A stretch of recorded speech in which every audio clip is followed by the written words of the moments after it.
বাবার পকেটের টাকা নাকি নিজের পুঁজি, সিদ্ধান্ত আপনার। দুনিয়া তার গতিতে এগিয়ে চলছে, আর আপনি এখনো ঘরে বসে শুধু ভাবছেন কি করা যায়। ধরুন, আপনাকে একটা আইডিয়া দিয়ে বলা হলো থ্রি পিসের ব্যবসাটা শুরু করতে। আপনি হয়তো দারুণ উৎসাহিত হবেন, কিন্তু যখনই বলা হবে শুরুটা একদম রুট লেভেল থেকে করতে হবে, হয়তো ফেরি করে বা কষ্ট করে ক্রেতার ধারে ধারে যেতে হবে, তখনই আমাদের অহংকারী লাগে, মুখটা মলিন হয়ে যায়। মনে রাখবেন, আপনি সফল না হলে আপনার পিছনের সংগ্রামের গল্প কেউ শুনতে আসবে না। সমাজের চোখে বেকারের কোনো মূল্য নেই, এমনকি নিজের ঘরেও মাঝে মাঝে অবহেলা জোটে। আমার উদ্দেশ্য আপনাকে শুধু থ্রি পিসের ব্যবসা করানো নয়, উদ্দেশ্য হলো আপনাকে বাস্তবতার মুখোমুখি দাঁড় করানো।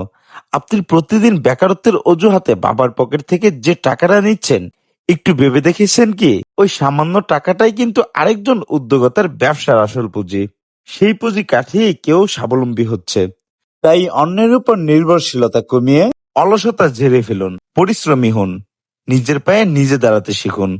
বাবার টাকায় নয়, নিজের উপার্জনে বাঁচায় আসল তৃপ্তি। ব্যবসায়িক সততা আর সেরা কাপড়ের সন্ধানে সব সময় পাশে আছে রঙ্গ থ্রি পিস। আজই শুরু হোক আপনার স্বাবলম্বী হওয়ার লড়াই।